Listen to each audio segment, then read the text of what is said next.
Good morning friend, जय जगन्नाथ। तो आइए आज की करंट अफेयर देखते हैं। 6 दिसंबर की बात है 2025। जो भी करंट अफेयर रहे वो सारे के सारे कवर अप करते हैं। आज बहुत ही इंपॉर्टेंट क्वेश्चन रहे, तो बिना टाइम वेस्ट करे आइए देखते हैं। फर्स्ट क्वेश्चन आपके सामने रहे, क्या रहे? Who has become the world's youngest, जो कि सबसे यंगेस्ट जो प्लेयर बने, जो कि फिडे जो चेस प्लेयर रहे ना, रिसेंटली बने हैं, किसने बने?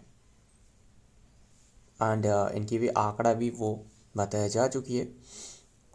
फिडे पता ही होगा ना फिडे के बारे में। फिडे क्या है? जो चेस को रेगुलेट करने वाला वर्ड ही रहे। तो किसने बने सबसे यंगेस्ट? मतलब इनकी एज जानते हो ना? ये आंसर है Soragya Kushwaha. Soragya Kushwaha, option B is the right answer, Soragya Kushwaha. Recently मतलब देख रहे हो ना, एज कितने की इनकी रहे? 3 ईयर 7 मंथ 20 डे की है। एंड इन्होंने जो कि सबसे यंगेस्ट जो कि फिडे चेस प्लेयर बने हैं। पता ही होगा, हमने पिछले साल डिस्कस करी थी किसके बारे में। इन्होंने किनकी रिकॉर्ड ब्रेक करी है? अनिश सरकार की। अनिश सरकार की जो रिकॉर्ड था वो, इनकी भी एज पूछे तो वो 3 ईयर, इनकी जो एज था ये 3 ईयर 8 मंथ 19 डे था। 19 डे एंड इनकी 7 मंथ 20 डे, लगभग 30 डे या फिर 29 डे की फ़र्क रहे। ध्यान में रखिएगा, ये इंडियन थे। जो अनिश सरकार ये इंडियन थे, ध्यान में रखिएगा। एंड सोराग्या कुशवाहा बने जो कि वर्ल्ड की यंगेस्ट फिडे जो कि चेस प्लेयर। सो एंड बात करें चेस के बारे में, डिस्कस करते हैं। जो फिडे रहे, फिडे की स्थापना कौन सी ईयर में रहे? फिडे की स्थापना करवाया गया था 20 जुलाई 1924 में। इसीलिए तो 20 जुलाई को कहा जाता है, क्या कहा जाता है, जो कि चेस डे के रूप में ऑब्जर्व करी जाती है ना। हेडक्वार्टर कहाँ रहे? हेडक्वार्टर लुसाने स्विट्जरलैंड में रहे। एंड प्रेसिडेंट पूछे तो वो है आर्केडी डोरकोविच। प्रेसिडेंट कौन रहे? आर्केडी डोरकोविच, है ना। Vice president Viswanathan Anand. पहले ग्रैंड मास्टर कौन थे? वो था विश्वनाथन आनंद, है ना, जिन्हें लाइटिंग किड ऑफ इंडिया कहा जाता है। इन्होंने एक माइंड मास्टर नाम करके बुक भी दी है ना, ऑटोबायोग्राफी। तो सारे के सारे ध्यान में रखिएगा। एंड बात करें जो कि इनकी जो आंकड़ा दी गई है, इनकी जो रिकॉर्ड है वो कितनी की रेटिंग के साथ? वो है 72 27 नहीं 72। तो ध्यान में रखिएगा इनकी जो कि ये रेटिंग रहे, जो फिडे रेटिंग रहे। तो जैसे पता ही होगा, जो येलो रेटिंग पार करने वाला कौन बने थे? जो 2700 येलो रेटिंग, बताना कौन थे? अभी रिसेंटली हमने डिस्कस करी थी। जो 2700 येलो रेटिंग पार करने वाला कौन थे चेस प्लेयर, इनके नाम बताना। तो देखते हैं तब तक डिटेल में क्या बताया गया है। सोराग्या सिंह कुशवाहा एंड मध्य प्रदेश से रहे, इन्होंने भी मध्य प्रदेश से रहे, ध्यान में रखिएगा। And has become the youngest player in the chess history में सबसे यंगेस्ट प्लेयर बने टू अर्न एन ऑफिशियल जो कि FIDE rating at the age of the 3 year 7 month 20 day में। देख रहे हो ना कैसे कैसे रिकॉर्ड भी बना रहा है। तो देखते हैं number 2, which state launch E श्वेता 2.0 फॉर रूरल प्रॉपर्टी डिजिटलाइजेशन। मतलब जो रूरल प्रॉपर्टी रहे ना, मतलब मान लो जिनके पास जो प्रॉपर्टी रहे, सारे के सारे प्रॉपर्टी की डिजिटलाइजेशन करवाया जाएगा। जबकि सारे के सारे जो डिजिटलाइजेशन करने के बाद जो भी गैर कानूनी से जो भी प्रॉपर्टी रहे जो भी लोगों की, तो इससे पता चल सके। एंड काफ़ी सारे जो कि इससे टैक्स भी वसूल होने वाला है, ध्यान में रखिएगा। तो ये कौन सी स्टेट की है? कर्नाटक की है। Option D is the right answer, Karnataka. Clear. Karnataka की सीएम जो रहे वो है सिद्धारामैया, है ना। सिद्धारामैया ने गवर्नर तो थावरचंद गहलोत। कैपिटल क्या है? बेंगलुरु। तो इतनी सी बात ध्यान में रखिएगा। ये लॉन्च करवाया गया अभी वही जो सीएम रहे, यानी जो सिद्धारामैया के द्वारा। कर्नाटक हैज लॉन्च था। एंड इनमें बताया गया है कि ये मतलब जो पोर्टल रहे, ये जो ई सेतु 2.0 जो रिवाम्ड डिजिटलाइजेशन प्लेटफॉर्म रहे, इसके माध्यम से 2000 करोड़ से ज़्यादा जो कि रेवेन्यू जो कि कलेक्ट होने वाला है, ध्यान में रखिएगा। तो ये एक इनिशिएटिव है। और क्या स्टेट के बारे में ध्यान में रखिएगा, नाम याद रखना। नंबर 3 देखते हैं, who has who was elected as the speaker of the 18th Bihar legislative assembly. Bihar की जो 18वां नंबर की जो बिहार लेजिस्लेटिव असेंबली की कौन बने हैं इलेक्टेड एज द स्पीकर, कौन बने हैं स्पीकर बने हैं Prem Kumar. Yes, option B is the right answer, Prem Kumar. हाल ही में पता ही होगा जो बिहार की जो सरकार बने हैं ना, किसने बने, जेडीयू पार्टी नहीं, जनता दल पार्टी नहीं, और फिर बिहार की जो सरकार बने एनडीए सरकार बने, एनडीए है ना। तो पता ही होगा जो डेमोक्रेटिक अलायंस है, नेशनल डेमोक्रेटिक अलायंस के बारे में, मतलब जो जेडीयू पार्टी रहे और जो बीजेपी रहे वो दोनों ने मिलकर सरकार बनाई है। ध्यान में रखिएगा, अरवी के टाइम में तो सीएम बने कौन बने, नीतीश कुमार बने, नीतीश चाचा बने है ना। एंड डेप्यूटी सीएम कौन बने जानते हो ना, डेप्यूटी सीएम जो कि विजय सिन्हा एंड सम्राट चक्रवर्ती बने। तो ध्यान में रखिएगा जो प्रेम कुमार रहे इन्होंने 9th टाइम की जो कि एमएलए बने, मतलब इन्होंने एमएलए पद पर रहे, मतलब जो गोवा तो नहीं, गया जो रहे, गया की एमएलए पद पर रहे। ध्यान में रखना सारे के सारे। देखते आगे। सीनियर बीजेपी लीडर जो कि doctor Prem Kumar has been elected the speaker of the 18th Bihar legislative assembly pro tem and the speaker Narendra Modi. ध्यान में रखिएगा, नरेंद्र नारायण यादव अनाउंस आज द, जो कि नरेंद्र मोदी ने नरेंद्र नारायण यादव रहे, कौन रहे, प्रोटेम स्पीकर। पहले तो प्रोटेम स्पीकर सिलेक्ट करी जाती है ना, इसके बाद जो कि स्पीकर बनते हैं, पता ही होगा इसके बारे में। तो ये इलेक्टेड करवाया गया। नाम क्या है, नाम याद रखना, डॉक्टर प्रेम कुमार। आगे देखते हैं। Number 4, which of the following received Navratna status recently. कौन सी, किससे जो कि नवरत्न स्टाटस मिली है अभी हाल ही में, ये मिली है नुमालीगढ़ का रहे, नुमालीगढ़ जो रिफाइनरी रहे है ना। Option A is the right answer, Numaligarh refinery private LTD जो रहे, नुमालीगढ़ रिफाइनरी एलटीडी रहे, इससे दी गई है जो कि नवरत्न स्टाटस, पता ही होगा। एंड इसके असल में नुमालीगढ़ जो रिफाइनरी रहे ये कहाँ रहे, ये कंपनी जो कि ये इसका हेडक्वार्टर पूछे तो वो असम में रहे है ना, असम में हेडक्वार्टर है। ध्यान में रखिएगा। एंड बात करें ये बनने के बाद कितने नंबर की ये कंपनी बने, 27th नंबर की। अभी के टाइम में 27 जो कि नवरत्न की कंपनी रहे। तो 26th कौन बने थे जानते हो ना, 26th कौन सी कंपनी बने थे, वो था IRFC।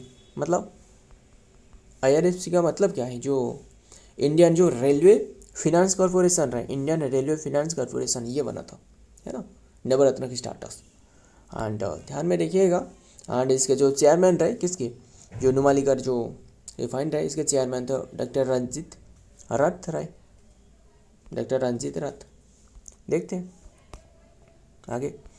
नुमालीगढ़ रिफाइनरी एलटीडी जो कि बिकम द 27 सेंट्रल जो कि पब्लिक सेक्टर जो कि enterprise CPSE to be granted the navratna status in December 2025। आगे देखते हैं। नंबर 5, वाराल्यार क्या रहे, Varalyar cotton sari of which state recently got GI tag. Recently got क्या है, रिसेंटली गॉट GI टैग, ये GI टैग मिली है, कौन सी रहे, ये रहे तमिलनाडु की। Option C is the right answer, Tamil Nadu. ध्यान में रखिएगा, ये सिर्फ यही प्रोडक्ट नहीं और भी काफ़ी सारे प्रोडक्ट रहे, मतलब अभी के टाइम में 5 प्रोडक्ट ऐसे रहे जो कि तमिलनाडु की वो GI टैग प्राप्त करी है। GI टैग जो अधिनियम एक्ट रहे, पता ही होगा ना GI टैग के बारे में, बता देता हूँ। एक्ट जो रहे ना 1999 की एक्ट है, फिर जो इम्प्लीमेंट करवाया गया कौन सी ईयर, इम्प्लीमेंट करवाया गया 2003 में। फिर जो फर्स्ट टाइम जो कोई भी प्रोडक्ट को दी गई थी वो था दार्जिलिंग टी है ना। हमने कल या फिर परसों डिस्कस करी थी, जो एक टाइप की ऑरेंज रहे, इससे GI टैग दी गई है ना। ऑरेंज रहे, कौन सी ऑरेंज था, जो दार्जिलिंग की था है ना, दार्जिलिंग यानी वेस्ट बंगाल की दार्जिलिंग टी को दी गई थी कौन सी ईयर में, जो फर्स्ट टाइम दी गई थी वो था 2004 एंड 5 में। ये बात तो ध्यान में रखिएगा। एंड अभी के टाइम में और कौन सी प्रोडक्ट है GI टैग दी गई है जो तमिलनाडु की, एक तो रहे कविंडा फाड़ी नट्टू। ये क्या है कविंडा फाड़ी नट्टू, जो कि एक पाउडर है, ध्यान में रखिएगा, मतलब केमिकल फ्री पाउडर। बस जो इम्पोर्टेंट है बता देता हूँ। एक तो रहे नमकल मक्कल, ये क्या है, नमकल मक्कल पथिरंगल, नमक्कल मक्कल पथिरंगल, कैसे भी नाम रहे। तो ये एक मतलब शुभ स्टोन रहे, मतलब इसे बनाया जा रहा है, जो काफ़ी सारे बर्तन रहे ना, बर्तन वो बनाए जा रहे हैं। ख़त्म। ध्यान में रखिए, नमक्कल मक्कल पथिरंगल, देख रहे हो नाम कैसे तरह किस तरह की रहे। एंड और एक रहे राइस रहे, कौन सी रहे, थोयामल्ली, थोयामल्ली राइस, थोयामल्ली राइस ये एक टाइप की राइस है, बस इससे भी जीआई टैग दी गई है। एंड और एक रहे, कौन सी रहे, अम्बा समुद्रम, अम्बा समुद्रम, चप्पू समन, चप्पू समन, ये भी एक वुड है, एक वुड की बने हुई जो टॉय रहे, ध्यान में रखिएगा। तो देखते द वारा, वाराई, देख रहे हैं नाम कैसे रहे, वारायूर, वारायूर कटन, या फिर वाराईयूर भी कह लो, वारायूर कटन, जो कि साड़ी, एक कटन साड़ी रहे फ्रॉम तमिलनाडु से रहे। एंड स्पेसिफिकली द तिरुचिल्लापल्ली रहे, कौन सी डिस्ट्रिक्ट, तिरुचिल्लापल्ली जो तमिलनाडु की रहे, वहाँ की रहे। एंड रिसेंटली जो कि receive the geographical indication tag in the yearly December 2025, recognizing its unique handloom and weaving fine cotton and lightweight and texture रहे। ध्यान में रखिएगा, ये एक स्पेशल टाइप की तो कटन साड़ी रहे, नाम याद रखिएगा। नेक्स्ट देखते हैं number 6, who has become the first female brand ambassador of Punjab national park, जो पंजाब नेशनल पार्क है इसकी ब्रांड एम्बेसडर के रूप में नियुक्त करवाया गया। देखिए ब्रांड एम्बेसडर बनना क्या है, मतलब यही है कि इसे प्रमोट करना, इससे कैसे बढ़ावा दिया, इसे जैसे संरक्षण करी जाए, तो सारे के बारे में इसे बढ़ावा मिल सके, है ना। तो ध्यान में रखिएगा, जैसे जो विराट कोहली लिखी गई है, क्या है, इन्होंने जो लेज रहे ना, जो आप खाते हो जो लेज रहे, इसकी ब्रांड एम्बेसडर बने, लेज रहे, और भी काफ़ी सारे तो प्रोडक्ट रहे वैसे। और ये आंसर है option A is the right answer, Harmanpreet Kaur, Harmanpreet Kaur जो रही वो कौन है, जानते हो ना, वो तो वुमेन जो टीम रहे, वुमेन टीम की कैप्टन है ना। तो ध्यान में रखिएगा। एंड बात करें जो रोहित शर्मा हाल ही में हमने डिस्कस करी थी, जो आईसीसी जो रहे ना, आईसीसी मेंस क्रिकेट जो वर्ल्ड कप होने वाला है 2026 की बात कर रहा हूँ, वहाँ की जो कि इन्होंने ब्रांड एम्बेसडर रहे। द वर्ल्ड कप जो कि विनिंग इंडिया वुमेन जो टीम कीपर रहे Harmanpreet Kaur, and then the gent जो कि पंजाब नेशनल बैंक। एंड ध्यान में रखिएगा as it's the brand ambassador. And so जो कि पार्क रहे एंड जो बैंक रहे, ये दोनों की बने हैं, ध्यान में रखिएगा। नेक्स्ट देखते हैं number 8, Kashmir in the line of fire, Kashmir in the line of fire एक बुक है, is written by which of the following, किसके द्वारा लिखी गई है, ये लिखी गई है किसके द्वारा, ये लिखी गई है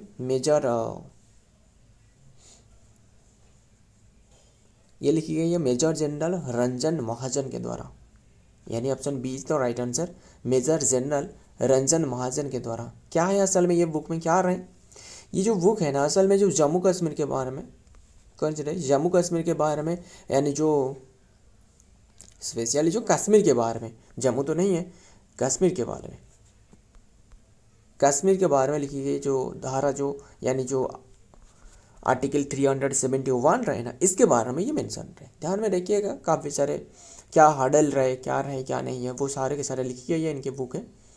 बुक का नाम याद रखना, Kashmir in the line of fire, clear, बस ध्यान में रखिएगा, major general Ranjan Mahajan. And बात करी जो लॉन्च करवाई गई, किसके द्वारा लॉन्च करवाई गई, जो लेफ्टिनेंट जनरल अभी के टाइम में रहे ना, वो कौन रहे, मनोज सिन्हा रहे ना, जम्मू कश्मीर की, इन्होंने लॉन्च करी है द बुक कश्मीर इन दी जो कि फायर ए मेमोरी, जो कि अंडर जो कि अनऑर्डिनरी जो कि बुक जो कि people and the soldier in is written by the major general जो रंजन महाजन के द्वारा लिखी गई है। और भी इसके साथ और भी इसी तरह की एक बुक रहे, इसीलिए भी हमने इसे इंक्लूड कर ली। सिमिलर नेम क्या रहे, इन द लाइन ऑफ फायर, ये लिखी गई है memory of the autobiography farmer जो प्रेसिडेंट ऑफ पाकिस्तान रहे, परवेज मुशर्रफ रहे, परवेज मुशर्रफ, इनके द्वारा लिखी है। ये इतना इंपॉर्टेंट नहीं है, बस ये बुक इंपॉर्टेंट है, ध्यान में लिखिएगा। तो आगे देखते हैं number 9, which Indian state Bhavan, state Raj Bhavan has been change to Lok Bhavan, important है। कौन सी इंडिया की जो राजभवन रहे ना, इसका नाम चेंज करके लोक भवन करवाया गया है। ये उड़ीसा के, ध्यान में रखिएगा, हाल ही में ये रहे न्यूज में। तो option C is the right answer, ध्यान में रखिएगा। एंड ये चेंज करवाया गया है किसके द्वारा जानते हो ना, हरिबाबू कंभमपति। कौन है हरिबाबू कंभमपति? गवर्नर है और क्या, यानी उड़ीसा की सीएम तो मोहन चरण मांझी रहे, ये तो एटलीस्ट पता ही होगा ना आपको। एंड और क्या बात करें तो ध्यान में रखिएगा, असल में जो राजभवन रहे ना, ये क्या है, ये गवर्नर की हाउस है ना, हाउस ऑफ गवर्नर। तो इससे नाम चेंज कर, बस नाम ही चेंज करवाया गया है, लोक भवन करवाया गया है। क्लियर। एंड ये रहे कहाँ, राजभवन कहाँ रहे, भुवनेश्वर में रहे। बट यर्लियर मतलब यर्लियर इट वॉज इन कटक में था। ध्यान में रखिएगा, काफ़ी सारे इसके बारे में बातें रहे। तो और भी एक राजभवन आपको देखने को मिलने वाला है जो पुरी रहे, पुरी में एक राजभवन आपको देखने को मिलने वाला है, ध्यान में रखिएगा। तो कन्फर्मिंग वही था जो कि directive of the union home and the minister. But अभी के टाइम में जो ऑफिशियल तौर पर रहे ना, वो भुवनेश्वर में, ये ध्यान में रखिएगा। जो कि Raj Bhavan the residence of the governor आज बिन ऑफिशियली जो कि रीनेम आज तो लोक भवन फ्रॉम मंडे। क्लियर, ध्यान में रखिएगा। और भी यहाँ भी देख सकते हो, the Raj Bhavan Bhubaneswar will be known as the Lok Bhavan Bhubaneswar and the Raj Bhavan at Puri as the Lok Bhavan and Puri for all official purpose and then the official notification started. तो ध्यान में रखिएगा, आगे देखते हैं। Number 10, where was the semiconductor training lab रहे जो कि पारंगत इनागोरेटेड। कौन सी प्लेस में सेमीकंडक्टर जो ट्रेनिंग जो लैब्स रहे पारंगत ऐसे इनागोरेट करवाया गया है। एंड इंडिया की भी लक्ष्य यही रहेगी जो कि सेमीकंडक्टर के क्षेत्र में काफ़ी बढ़ावा लाना है ना। अगर सेमीकंडक्टर क्षेत्र में बढ़ावा लाया जाए तो जो दूसरे जो कंट्री रहे यानी चाइना या फिर जो अदर कंट्री पर जो निर्भर कर रहे हैं वो ख़त्म हो सके। सेमीकंडक्टर के उपयोग काफ़ी इंपॉर्टेंट रहे है ना, जो मोबाइल रहे या फिर जो सॉफ्टवेयर डिजाइनिंग में सारे के सारे, ये तो पता ही होगा ना सेमीकंडक्टर के बारे में। तो ये पंजाब रहे, option C is the right answer, Punjab. Clear, इतनी सी बात। सो ध्यान में रखिएगा। एंड देखते हैं क्या आ रहा है नेक्स्ट में। एंड आपको जैसे कि पता ही होगा अभी के टाइम में न्यूज़ में जो चर्चा में आ रहा है, क्या रहा है, जो पुतिन रहे यानी रशिया की जो प्रेसिडेंट रहे व्लादिमीर पुतिन है ना, व्लादिमीर जेलेंस्की वो तो यूक्रेन की रहे, एंड व्लादिमीर पुतिन वो विजिट कर रहे हैं। एंड काफ़ी सारे चर्चा भी आ रहा है कि क्या होने वाला है क्या नहीं। ये भी बताया जा रहा है कि जो S-400 वो कहाँ से खरीदी गई है, कहाँ से लाया गया है, वो रशिया की है। S-500 भी लाया जाएगा। एंड और भी काफ़ी सारे डील रहे वो साइन करवाया जाएगा, जैसे कि मान लो ऑयल के क्षेत्रों में है ना, ऑयल के क्षेत्रों में एक लॉन्ग टर्म की डील साइन करने वाला है, ध्यान में रखिएगा। एंड पता ही होगा जो चाइना रहे एंड USA रहे है ना, इन्हें पूरी तरह मतलब सारे के सारे लोगों की जो लुक रहे पूरी तरह इंडिया के ओर से रहे। मतलब देखने वाला है क्या ये डील साइन करने वाला है, क्योंकि जब साइन करने वाला है तब USA क्या करने वाला है, टैरिफ लगाने वाला है, ख़त्म। और क्या हो सकता है, और चाइना के लिए भी काफ़ी सारे नुकसान हो सकते हैं। कैसे, देखिए, अगर काफ़ी सारे बंदरगाह हो रहे हैं जहाँ की जो इंडिया की काफ़ी दिनों से जो कि चर्चा में रहे, जो कि चाहते थे कि बंदरगाहों को लीज पर ले है ना, अगर ऐसे साइन करवाया गया या फिर रसिया के साथ, तो चाइना क्या चाह रहा है कि जो चाइना रहे ना, इन्होंने चाहते थे कि जो रसिया की क्लोज फ्रेंड बने, बट नहीं बन पा रहा है, बात यही है। तो बस ध्यान में रखिएगा, काफ़ी सारे साइन करवाया जाएगा। एंड इसीलिए हमने इसे इंक्लूड नहीं करी, क्योंकि जो भी साइन करने के बाद सारे के सारे जो डिटेल आने वाले तब हमने डिस्कस करेंगे। तो ध्यान में रखिएगा ये बात है। द मिनिस्टर हुआ है रिसेंटली जो कि inaugurated semiconductor progress gallery of the फारंगल semiconductor training lab are the SCL in the Mohali जो कि स्टेडियम है। ध्यान में रखना सारे के सारे। सो फ्रेंड, आज की ये सारे के सारे करंट अफेयर है। वीडियो पसंद आए तो वीडियो को लाइक करना, दोस्तों शेयर करिएगा। मिलता हूँ और एक वीडियो में और एक इंपॉर्टेंट MC के साथ। तब तक के लिए जय हिंद, जय जगन्नाथ।